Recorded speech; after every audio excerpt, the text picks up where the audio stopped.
भारत और अफगानिस्तान के संबंध वर्तमान में एक अच्छे दौर से गुजर रहे हैं। जब से अफगानिस्तान के विदेश मंत्री भारत आए हैं और भारत हमेशा जब कभी मानवीय एकजुटता और मानवीय सहायता की बात होती है तो भारत हमेशा आगे रहता है। अफगानिस्तान की हालत आप सभी को पता है कि जब से अमेरिका यहाँ से गया है बहुत अच्छी नहीं है। तालिबान की सरकार है। पाकिस्तान और अफगानिस्तान के बीच में संघर्ष बना ही रहता है, आप सभी को पता है। तहरीक तालिबान पाकिस्तान के बारे में आप सब जानते ही हैं।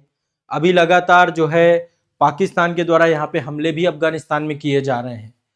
तो अभी भारत के द्वारा मानवीय एकजुटता के प्रदर्शन के लिए भारत ने अफगानिस्तान के जो संघर्षरत क्षेत्र हैं उसके कारण से जिस तरीके से वहां का हेल्थ सेक्टर खराब हुआ है, भारत ने जो है अपनी प्रतिबद्धता जताई है और भारत ने काबुल में लगभग 73 टन जीवन रक्षक दवाइयां, टीके, आवश्यक पोषण सप्लीमेंट, ये सब विदेश मंत्रालय के द्वारा भी भेजा गया है। ठीक है, ताकि यहाँ पे कठिन परिस्थितियों में जो अफगान नागरिक हैं वहां पर मानवीय और चिकित्सीय सहायता प्रदान की जा सके। ठीक है, तो अभी यहाँ पे ये आप देख पा रहे होंगे पीछे दृश्य जो है ये जो है ये दवाइयां भेजी जा रही बड़े स्तर पे। ठीक है, अफगानिस्तान में तो अफगानिस्तान में अभी जीवन रक्षक दवाइयां, टीकाकरण अभियान यहाँ पे हो सके, कुपोषण से यहाँ पे जो बच्चे जूझ रहे हैं उनसे उनको जो है उनकी समस्याओं का और जो यहाँ पे सामान्य स्वास्थ्य सेवाएं हैं उनको बेहतर किया जा सके, पोषण अच्छा हो सके, चिकित्सीय सप्लीमेंट हो सके। तो कुल मिलाकर 73 टन जो है यहाँ पर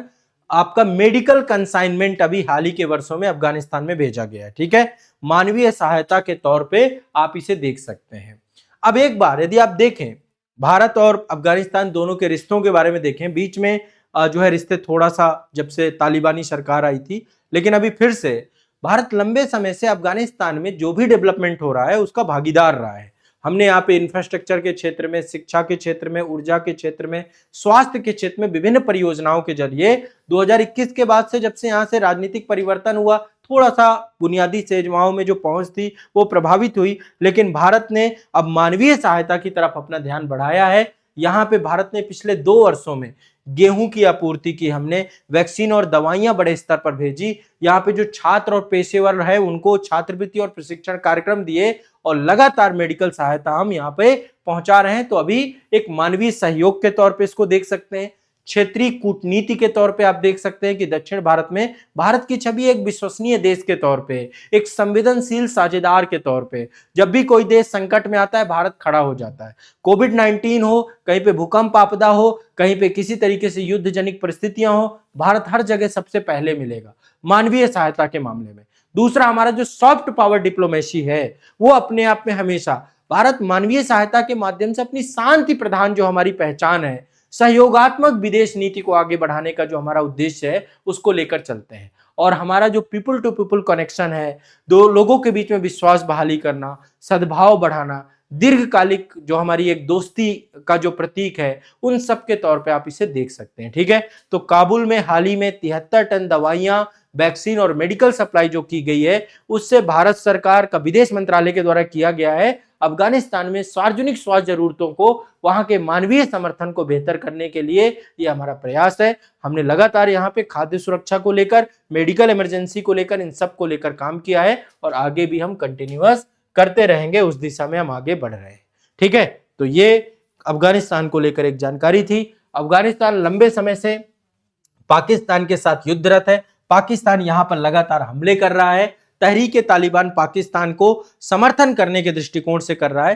अब आप समझिए ये वो पाकिस्तान है जो अपने देश में सबसे बुरी स्थितियों में गुजर रहा है।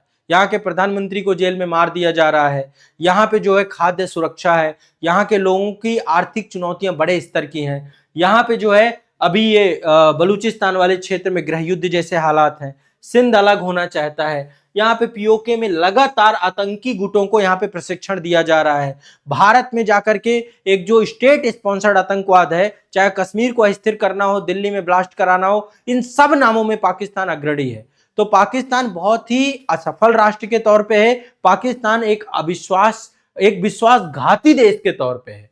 ठीक है, तो आप आज अफगानिस्तान भी पाकिस्तान से पीड़ित है, इधर ईरान से इसके संबंध अच्छे नहीं है, इधर भारत से अच्छे संबंध नहीं है, चाइना इस पे कोई ध्यान नहीं दे रहा, चाइना सिर्फ इसका यूज कर रहा है। क्यों? उसे ग्वादर पोर्ट चाहिए, ग्वादर पोर्ट के लिए उसने जो है काराकोरम से लेकर ग्वादर तक एक चाइना पाकिस्तान इकोनॉमिक कॉरिडोर बना डाला है। तो कहीं ना कहीं पे पाकिस्तान की बहुत बुरी स्थिति है, चारों तरफ तो उसने शत्रु बना लिए हैं, चारों तरफ उसने अविश्वास बना लिया, अफगानिस्तान से भी संबंध बुरे से बुरी स्थिति में है और अंदर जो है कोई इसको कुछ भी देने को तैयार नहीं है। तो कहीं ना कहीं पे ये एक असफल राष्ट्र की निशानी होती है, जहां पे वहां के राष्ट्राध्यक्षों के साथ जेलों में इतने दुर्दांत व्यवहार हो रहा है ना, वहां पे प्रोटेस्ट चल रहे हैं, जनता लगातार, तो इसका कुछ भरोसा नहीं कब यहाँ पे गृह युद्ध छिड़ जाए, कब ये देश दो भागों में विभाजित हो जाए, कभी अपना अस्तित्व खो बैठे। ऐसी स्थितियां पाकिस्तान की आने वाले कुछ ही समय बाद देखने को मिलेंगी। लेकिन अफगानिस्तान के साथ भारत के संबंध पहले भी बेहतर थे, वर्तमान में अब और बेहतर की तरफ होते जा रहे हैं। ठीक है, चलिए।